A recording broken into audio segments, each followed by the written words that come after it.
2025년 11월 유럽의 한 리스크 컨설팅사에서 충격적인 문건이 유출됐습니다. 레그나투스 파트너스 바로 그곳이었죠. 문건의 핵심 내용은 한국의 신용등급을 하향 관찰 대상에 올릴 수 있다는 분석이었습니다. 한국의 방산, 반도체, 신뢰 시스템 전반을 과대평가 가능성으로 분류했어요. 근거라는 것도 비공개 인터뷰와 비표준 지표 위주였습니다. 유럽계 펀드 일부가 한국물의 해지 포지션을 늘렸다는 소문이 돌기 시작했죠. 국내외 증권가는 연말 자금 유입 흐름의 변동성 확대를 경계하기 시작했습니다. 하지만 숫자는 엇갈렸어요. 2025년 3분기 한국 방산 수주 잔고는 증가 추세였거든요. 가계부채와 인구 구조 리스크를 상쇄할 만한 움직임이었습니다. 데이터는 명확했지만 해석이 갈렸죠. 그리고 3주 뒤 서울에서 모든 것이 뒤집혔습니다. 저는 그 현장에 있었어요. 편견으로 짜인 지도를 들고 한국에 왔던 사람, 바로 접니다. 제 이름은 엘리아스 슈나이더. 46세, 스위스 바젤 출신의 거시 리스크 애널리스트입니다.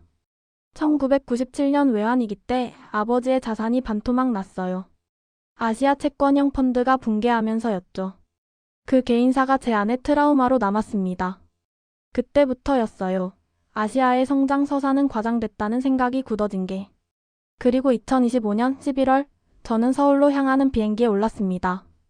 레그나투스의 비공식 리뷰 미션 3주간의 파견이었어요. 임무는 단순했죠. 한국의 신뢰 시스템이 과장인지 확인하라는 것. 공항 착륙 전까지 저는 이미 결론을 내려놓고 있었습니다. 한국은 수치 뒤에 숨은 신하라고요. 하지만 제가 몰랐던 게 있었어요. 편견으로 완성한 보고서 초안을 현실의 숫자가 부수기 시작하면 어떤 일이 벌어지는지를요. 인천공항 귀빈 라운지에서 저를 맞이한 사람은 한서윤이었습니다. 34세, 한국금융연구원 파견 시스템 리스크 분석관이었죠. 차갑게 보이는 눈빛이 인상적이었어요. 서윤은 서류철 대신 데이터 포털 접근권 2장만 제게 건넸습니다. 보고서가 아니라 원천 데이터부터 보시죠. 저는 미소를 감췄어요. 속으로는 비웃고 있었거든요. 데이터요? 아시아는 늘 데이터가 너무 많거나 너무 적었습니다. 제 경험상 그랬어요. 1997년의 기억이 다시 떠올랐죠. 화려한 숫자 뒤에 숨겨진 부실, 그게 아시아 시장이었으니까요. 첫날 일정은 간단했습니다. 호텔 체크인 간단한 오리엔테이션. 저는 노트북을 열고 이미 작성해둔 보고서 초안을 다시 읽었어요. 한국은 방산과 반도체로 부풀려진 거품이다. 신뢰 시스템은 과장됐다. 가계부채와 인구 구조 리스크가 시한폭탄처럼 도사리고 있다. 완벽한 논리였죠. 적어도 제 머릿속에선 그랬습니다. 다음날 아침 서윤이 다시 나타났어요. 오늘은 한국은행 스테이블 펀딩 패널의 스트레스 시나리오를 보러 가신다고 했습니다. 저는 별 기대 없이 따라갔죠. 어차피 보여줄 건 정제된 숫자일 거라 생각했거든요. 하지만 도착한 곳은 달랐습니다. 일반적인 회의실이 아니었어요. 폐쇄망 샌드박스였죠. 서윤은 말없이 타임스탬프가 찍힌 원장성 로그를 열었습니다. 결제망 이탈률, 국채 레포 마진콜 응답 속도가 화면에 떴어요. 밀리초 단위였습니다. 저는 눈을 의심했어요. 유럽은행권에서도 보기 힘든 초미세 단위 응답 데이터였거든요. 손가락이 미세하게 떨렸지만 체면을 지켜야 했습니다. 샘플링 바이어스 가능성이 있지 않냐고 물었죠. 서윤은 아무 말 없이 저를 다른 화면 앞으로 이끌었어요. 현장에서 가상 충격을 입력하기 시작했습니다. 국채금리 플러스 80베이시스 포인트, 환율 변동성 1.6배. 제 심장이 빨라졌어요. 이건 실전급 스트레스 테스트였거든요. 0.8초 후 화면에 대체 담보 이동 시퀀스가 떴습니다. 저는 숨이 멎는 듯 했어요. 0.8초요. 1초도 안 되는 시간에 시스템이 스스로 방어 메커니즘을 작동시켰습니다. 서윤이 차분하게 말했어요. 한국의 신뢰 시스템은 이야기가 아니라 메시지 큐입니다. 그 순간 제 머릿속에 척금이 갔습니다. 속도가 이성을 압도했어요. 저는 항상 속도를 허술함과 동일시해 왔거든요. 빠르면 부실하다. 그게 제 공식이었죠. 하지만 여기서는 달랐어요. 속도가 안정의 밀도를 만들고 있었습니다. 하지만 저는 즉시 방어 기제를 켰어요. 인정할 수 없었거든요.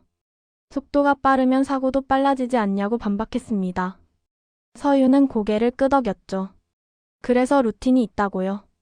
속도는 무작위가 아니라 설계된 것이라고 했습니다. 저는 노트북을 덮었어요. 더 이상 질문하고 싶지 않았습니다. 제 확신이 흔들리는 게 느껴졌거든요.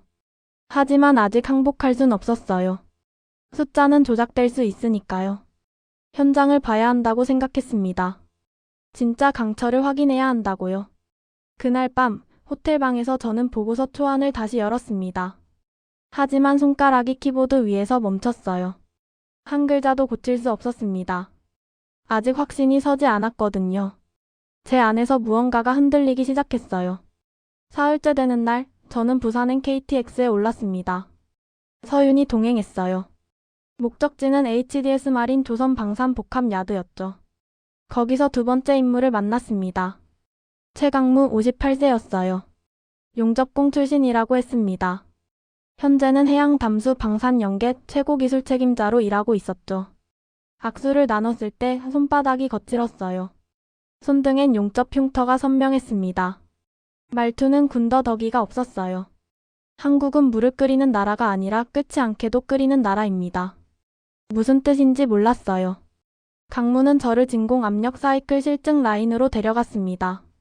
거대한 파이프와 밸브들이 늘어선 공간이었죠. 모니터가 여러 대 걸려 있었어요. 숫자들이 실시간으로 흘러갔습니다. 낮밤 온도차와 압력 제어로 에너지 투입을 최소화하는 저비점 증발 응축 루프라고 설명했어요.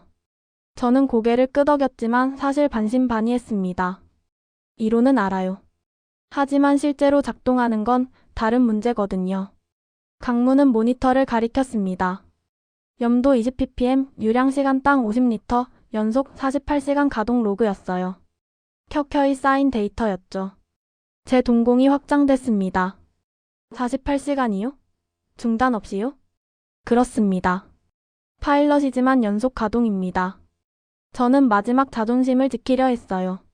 스케일링을 물고 늘어졌죠. 파일럿은 소규모니까 가능한 거 아니냐고요. 실제 대규모로 가면 문제가 생기지 않겠냐고 물었습니다. 강무는 말없이 야간 자동 세정 주파수 프로파일을 보여줬어요. 여긴 논문이 아니라 근무표로 돌아간다고 했습니다.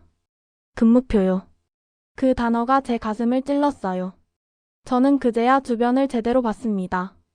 교대표가 벽에 붙어 있었어요. 야간조, 주간조가 빼곡히 적혀 있었죠.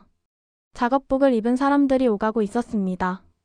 헬멧을 쓴 채로 말이에요. 땀 냄새가 났어요. 기름 냄새도 났습니다. 이건 쇼가 아니었어요. 진짜였습니다. 강무의 손등에 새겨진 흉터가 다시 보였어요. 저 흉터는 거짓말을 하지 않았습니다. 저는 처음으로 부끄러움을 느꼈어요. 1997년에 상처가 제게 편견의 면죄부를 줬다고 생각했거든요. 하지만 지금 제 앞에 있는 사람들은 상처를 핑계로 삼지 않았습니다. 상처를 이기고 강철을 만들었어요. 저는 고개를 숙였습니다. 강무가 물었죠. 괜찮으신가요? 괜찮지 않았어요. 제 오만이 무너지고 있었거든요. 하지만 대답했습니다. 괜찮다고요. 그리고 한 가지 더 물었어요. 이 시스템은 언제부터 가동됐냐고요? 3개월 전부터입니다. 아직 초기 단계입니다. 3개월이요. 저는 웃음이 나왔어요. 3개월 만에 이 정도 안정성이라니요? 유럽에서는 1년을 잡아도 이런 로그를 못 봤거든요. 서윤이 옆에서 조용히 말했습니다. 속도는 허술함이 아니라 설계된 신뢰의 결과일 수 있습니다. 제가 했던 말을 되돌려주는 거였어요. 저는 아무 말도 할 수 없었습니다. 숫자와 강철이 신뢰를 증명했거든요. 이제 남은 건 돈이었어요. 시장이 어떻게 움직일지가 관건이었습니다. 그날 저녁, 부산 숙소에서 저는 노트북을 열었습니다. 유럽 본사에서 메일이 와 있었어요. 동료 애널리스트들이 한국 관련 해지 포지션을 늘렸다는 내용이었죠. 방산 수주 과대 계산 가능성을 언급하는 익명 노트가 돌고 있다고 했습니다. 저는 화면을 응시했어요. 과대 계상이요. 그런데 제가 본 건 뭐였죠? 48시간 연속 가동 로그, 밀리초 단위 응답 속도, 야간 자동 세정 주파수 프로파일이었어요. 이게 과대 계상인가요? 손가락이 떨렸습니다. 답장을 써야 했어요. 하지만 뭐라고 써야 할지 몰랐습니다. 제 확신이 완전히 무너졌거든요. 그때 서윤에게서 메시지가 왔어요. 내일 오전 9시 금융위 브리핑이 있습니다. 참석하시겠습니까? 저는 즉시 답했습니다. 참석하겠다고요. 더 봐야 했어요. 더 확인해야 했습니다. 제 판단을 바꾸려면 확실한 근거가 필요했거든요. 다음 날 아침 금융위원회 회의실에 들어갔습니다. 서윤이 조건부 유동성 스와프 라인 가동 시나리오를 보여줬어요. 가정이었죠. 만약 외부 충격이 오면 어떻게 대응하는지를 시뮬레이션한 것이었습니다. 우린 위기를 부정하지 않습니다. 순서를 정해두었을 뿐입니다. 순서요. 그 단어가 또 제 가슴을 찔렀어요. 저는 한국이 위기를 모른다고 생각했거든요. 낙관에 취해 있다고 봤습니다. 하지만 달랐어요. 이들은 위기를 알았어요. 인정했습니다. 다만 순서를 정해뒀을 뿐이었죠. 저는 머릿속에서 문장 하나를 지웠습니다. 한국은 과장이다. 그리고 새로운 문장을 적었어요. 한국은 절차다. 하지만 마지막 저항이 남아 있었습니다. 제가 물었죠. 정치가 흔들리면 절차도 흔들리지 않나요? 서윤은 고개를 끄덕였어요. 당연하다고 했습니다. 하지만 절차는 정치보다 오래 간다고 했죠. 루틴은 정권이 바뀌어도 남는다고요. 저는 반박할 수 없었습니다. 맞는 말이었거든요. 회의가 끝나고 밖으로 나왔어요. 부산 바다가 보였습니다. 파도가 일정한 리듬으로 밀려왔다 빠졌다 했어요. 저는 그 파도를 보며 생각했습니다.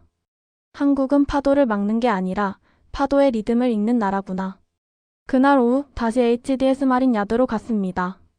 강무를 다시 만났어요. 제가 물었습니다. 언제부터 이 일을 하셨냐고요. 강무는 웃었어요. 용접공 시절부터 센지 35년이라고 했습니다. 35년이요. 저는 할 말을 잃었어요. 35년 동안 한 분야를 파고든 사람의 손등에 흉터가 있는 건 당연했습니다. 저는 10년도 안 되는 경력으로 이들을 평가하려 했어요. 부끄러웠습니다. 강무가 말했어요. 완벽보다 지속이라고요. 이 시스템은 완벽하지 않다고 했습니다. 하지만 매일 조금씩 나아진다고요. 그게 한국의 방식이라고 했어요. 저는 고개를 끄덕였습니다. 이제 이해했거든요. 한국은 폭발적 성장을 추구하는 게 아니었어요. 지속 가능한 개선을 쌓아가는 거였습니다. 그게 더 무서운 거였죠. 왜냐하면 멈추지 않으니까요. 일주일이 지났습니다. 저는 여전히 서울에 있었어요. 원래 3주 일정이었지만 벌써 반이 지나갔죠. 유럽 본사에서는 계속 압박이 들어왔습니다. 보고서 초안은 언제 완성되냐는 거였어요. 저는 답장을 미뤘습니다. 쓸 수가 없었거든요. 제가 처음 써놓은 결론은 이미 무너졌어요. 한국은 과장이 아니었습니다. 과소평가였어요. 하지만 그걸 어떻게 설명해야 할지 몰랐습니다. 유럽발 익명 노트는 계속 돌았어요. 방산수주 과대 계상, 반도체 거품, 가계부채 시한폭탄이라는 문구가 반복됐죠. 일부 펀드는 이미 한국물의 공매도를 시작했다는 소문도 들렸습니다. 하지만 서울은 달랐어요. 금융위와 거래소가 공매도 해지 포지션 모니터링을 촘촘히 조정하고 있었습니다. 개인금융과 가계 신용지표 완충장치 점검도 동시에 가동됐죠. 서윤이 저에게 말했어요. 시장은 소문으로 흔들립니다.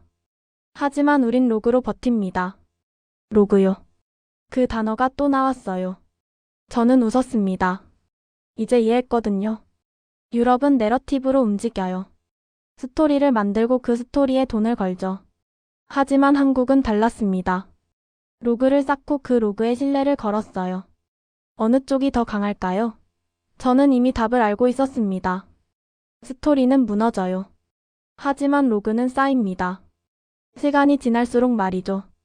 이틀 후 서윤이 저를 한국은행 결제망 모니터링 센터로 데려갔습니다. 실시간 공시 미러 화면이 여러 대 걸려 있었어요. 국채선물 미결제 약정, 레포 담보 전환율, 결제망 지연율이 3분 간격으로 업데이트됐죠. 저는 화면을 뚫어져라 봤습니다. 숫자들이 흘러갔어요. 지연율은 기준선 이내였습니다. 변동성은 있었지만 루틴이 이기고 있었어요. 노이즈가 있었지만 시그널이 더 강했습니다. 그때 제 단말로 메일이 왔어요. 유럽계 펀드에서 서울 트레이딩 데스크에 보낸 비상시세 체크 메일이었습니다. 한국물 3베이시스 포인트 급등 루머라는 내용이었죠. 저는 서윤을 봤어요. 서윤은 침착했습니다. 화면을 하나 더 열었어요. 부산 HDS 마린 파일럿 라인 라이브 피드였습니다. 강무가 연결해준 거였죠. 진공 0.40바, 염도 0.02에서 0.03%였습니다. 정상이었어요. 모든 게 정상이었습니다. 루머는 루머였고 로그는 로그였어요. 저는 손을 떼지 못했습니다. 3분이 지났어요. 4분, 5분이 흘렀죠. 국채 선물 호가창은 두껍게 유지됐습니다. 결제망 지연율은 여전히 기준선 이내였어요. 담수 라인도 정상이었죠. 제 어깨가 눈에 띄게 내려갔습니다. 긴장이 풀린 게 아니었어요. 판단의 무게가 내려앉은 거였습니다. 서윤이 말했어요. 유럽은 보고서로 흔듭니다. 한국은 로그로 버팁니다. 저는 고개를 끄덕였습니다. 더 이상 반박할 수 없었거든요. 제 자존심이 아니라 오만이 무릎을 꿇었습니다. 1997년의 그림자가 비로소 장례를 치렀어요. 저는 조용히 말했습니다. 제가 틀렸습니다. 서윤은 아무 말 없이 웃었어요. 승리의 미소가 아니었습니다. 이해의 미소였죠. 저는 그제야 편해졌습니다. 인정하는 게 이렇게 편한 줄 몰랐어요. 귀국 전날이었습니다. 저는 인천공항 라운지에 앉아 있었어요. 비행기는 3시간 후였죠. 노트북을 열고 보고서 수정안을 작성하기 시작했습니다. 한국의 신뢰 시스템은 내러티브가 아닌 프로세스 플러스 로그 기반이다. 방산 해양 담수 등 압력 진공 정밀 공학은 실증 데이터로 검증됐다. 파일럿 기준이지만 말이다. 거시 리스크인 가계부채와 인구 구조는 부정할 수 없다. 하지만 순서 있는 방어 체계로 변동성 관리 역량을 확인했다. 제 손가락이 멈췄어요. 이게 맞나요? 3주 전에 저라면 절대 쓸 수 없는 문장들이었습니다.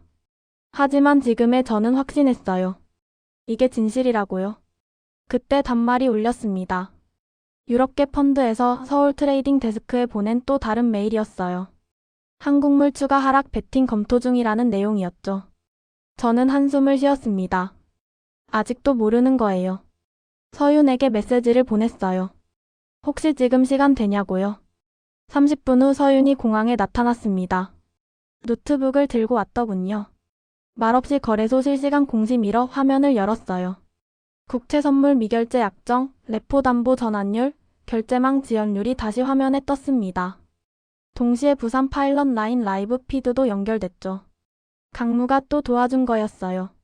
진공 0.40바, 염도 0.02에서 0.03%였습니다. 저는 숨을 죽이고 봤어요. 3분이 지났습니다. 국채 선물 호가창은 여전히 두꺼웠어요. 결제망 지연율도 기준선 이내였죠. 담수 라인도 정상이었습니다. 4분, 5분이 흘렀어요. 변동성은 있었지만 루틴이 이기고 있었습니다. 시스템은 흔들리지 않았어요. 저는 고개를 저었습니다.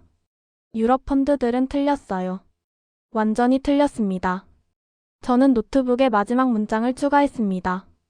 속도는 허술함이 아니라 설계된 신뢰의 결과일 수 있다. 이 문장은 제가 처음 서울에 왔을 때 비웃었던 말이었어요. 하지만 지금은 제 결론이었습니다. 서윤이 물었어요.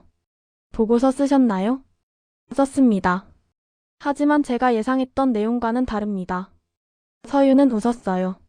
그게 정상이라고 했습니다. 편견으로 오면 진실로 돌아간다고요. 저는 고개를 끄덕였습니다. 맞아요. 저는 편견으로 왔어요. 하지만 진실을 봤습니다. 탑승 시간이 다가왔어요. 저는 노트북을 닫고 일어났습니다. 서윤과 악수를 나눴죠. 손바닥이 따뜻했어요. 강무처럼 거칠진 않았지만 단단했습니다. 고맙습니다. 진심으로요. 서윤은 아무 말 없이 웃었어요. 저는 게이트로 향했습니다. 뒤돌아보지 않았어요. 앞만 봤습니다. 이제 제가 할 일은 명확했거든요. 레그나투스 본사를 설득하는 것이었죠. 비행기 안에서 저는 창밖을 봤습니다. 서울의 불빛이 점점 멀어졌어요. 하지만 제 머릿속엔 여전히 숫자들이 흘렀습니다. 0.8초, 48시간, 0.40바, 0.02%. 이 숫자들이 제 세계 지도를 다시 그렸어요. 1997년에 멈춰있던 지도가 2025년 서울의 로그로 갱신됐습니다. 저는 눈을 감았어요. 피곤했지만 편안했습니다. 진실을 마주한 사람의 편안함이었죠. 7위 본사 회의실은 무거웠습니다. 레그나투스 파트너스 리스크 애널리스트 12명이 모였어요. 저는 프레젠테이션 파일을 열었습니다. 수정된 보고서였죠. 동료 애널리스트 몇몇이 이미 눈살을 찌푸리고 있었어요. 제 초안을 미리 봤던 사람들이었습니다. 한국은 과장이라던 결론이 완전히 뒤집혔거든요. 저는 첫 슬라이드를 띄웠습니다. 한국의 신뢰 시스템은 내러티브가 아닌 프로세스 플러스 로그 기반이다. 침묵이 흘렀어요. 제가 말을 이었습니다. 저는 3주간 서울과 부산에서 원천 데이터를 확인했습니다. 한국은행 결제망 응답 속도는 밀리초 단위로 측정됐어요. 국채 레포 마진콜 스트레스 테스트에서 0.8초 내 대체 담보 이동 시퀀스를 확인했습니다. 이건 유럽은행 건에서도 보기 힘든 수준입니다. 한 동료가 끼어들었어요. 샘플링 바이어스 아니냐고요. 저는 고개를 저었습니다. 폐쇄망 샌드박스에서 직접 가상 충격을 입력했습니다. 국채 금리 플러스 80베이시스 포인트, 환율 변동성 1.6배 시나리오였어요. 시스템은 흔들리지 않았습니다. 다음 슬라이드를 넘겼어요. 부산 HDS 마린 야드의 담소 시스템 데이터였습니다. 진공 압력 사이클, 48시간 연속 가동 로그, 야간 자동 세정 주파수 프로파일이었죠. 방산 해양 담수 등 압력 진공 정밀 공학은 실증 데이터로 검증됐습니다. 파일럿 단계지만 안정성은 이미 입증됐어요. 35년 경력 현장 기술자가 직접 운영하는 시스템입니다. 또 다른 동료가 반박했어요. 아시아 프리미엄은 환상이라고요. 항상 그래왔다고 했습니다. 저는 숨을 깊이 들이마셨어요. 예전에 저였다면 동의했을 겁니다. 하지만 지금은 달랐어요. 거시 리스크는 부정하지 않습니다. 가계부채와 인구 구조 문제는 실제예요. 하지만 한국은 순서 있는 방어 체계를 갖췄습니다. 위기를 부정하는 게 아니라 루틴으로 관리하는 겁니다. 회의실이 조용해졌어요. 저는 마지막 슬라이드를 띄웠습니다. 결론 부분이었죠. 속도는 허술함이 아니라 설계된 신뢰의 결과일 수 있습니다. 한국의 강점은 속도 곱하기 절차 곱하기 현장의 합성입니다. 약점은 구조 리스크가 여전히 존재한다는 점이에요. 그러나 루틴화된 방어가 체계화돼 있습니다. 저는 화면을 끄고 동료들을 봤어요. 몇몇은 여전히 회의적이었습니다. 하지만 몇몇은 고개를 끄덕이고 있었어요. 팀장이 입을 열었습니다. 결론은 뭔가요? 하향 관찰을 유지하나요? 저는 고개를 저었어요. 관찰은 유지하되 하향 시그널 문구는 삭제해야 합니다. 한국은 과대평가가 아니에요. 오히려 과소평가될 가능성이 있습니다. 회의실이 술렁였어요. 저는 마지막으로 말했습니다. 저는 1997년 외환위기 때 아버지가 아시아 펀드로 자산을 잃었습니다. 그 기억이 제게 편견을 줬어요. 하지만 편견으로는 진실을 볼 수 없습니다. 저는 서울에서 진실을 봤습니다. 숫자와 강철과 로그를요. 팀장이 고개를 끄덕였어요. 알겠다고 했습니다. 보고서 수정안을 검토하겠다고 했죠. 저는 자리에 앉았습니다. 손이 떨렸어요. 긴장 때문이 아니었습니다. 안도 때문이었죠. 증오의 기억이 아니라 존중의 기록을 남겼습니다. 아버지의 잃어버린 절반을 편견으로 돌려받을 순 없었어요. 하지만 진실로 위로받을 순 있었습니다. 저는 눈을 감았어요. 1997년의 그림자가 완전히 사라졌습니다. 12월이 왔습니다. 연말이었어요. 유럽 금융시장은 한국물에 대한 태도를 조금씩 바꾸기 시작했습니다. 레그나투스의 수정 보고서가 일부 펀드에 공유됐거든요. 한국물로의 순유입 회복 조짐이 포착됐다는 관측이 나왔어요. 확정된 건 아니었습니다. 하지만 흐름은 바뀌고 있었죠. 방산해양 프로젝트 실증 계약 협의가 해외로 확산되기 시작했다는 소문도 들렸습니다. 공매도 해지 비중은 섹터별로 분화됐어요. 일부는 여전히 회의적이었지만 일부는 포지션을 정리했죠. 시장은 단정을 싫어합니다. 하지만 로그는 좋아해요. 서윤에게서 메일이 왔습니다. 결제망 지연율 주간 리포트였어요. 여전히 기준선 박스권이었습니다. 노이즈는 있었지만 루틴이 이기고 있었죠. 저는 미소 지었어요. 강무에게도 연락이 왔습니다. 부산 야드 파일럿 라인이 72시간 연속 가동에 도전한다는 내용이었어요. 48시간에서 72시간으로요. 완벽보다 지속이라던 말이 떠올랐습니다. 저는 답장을 보냈어요. 응원한다고요. 그리고 결과를 공유해달라고 했습니다. 강무는 간단히 답했죠. 알겠다고요. 숫자로 말하겠다고 했습니다. 12월 중순 레그나투스 팀장에게서 메일이 왔습니다. 좋다. 관찰은 유지하되 하향 시그널 문구 삭제. 간결했어요.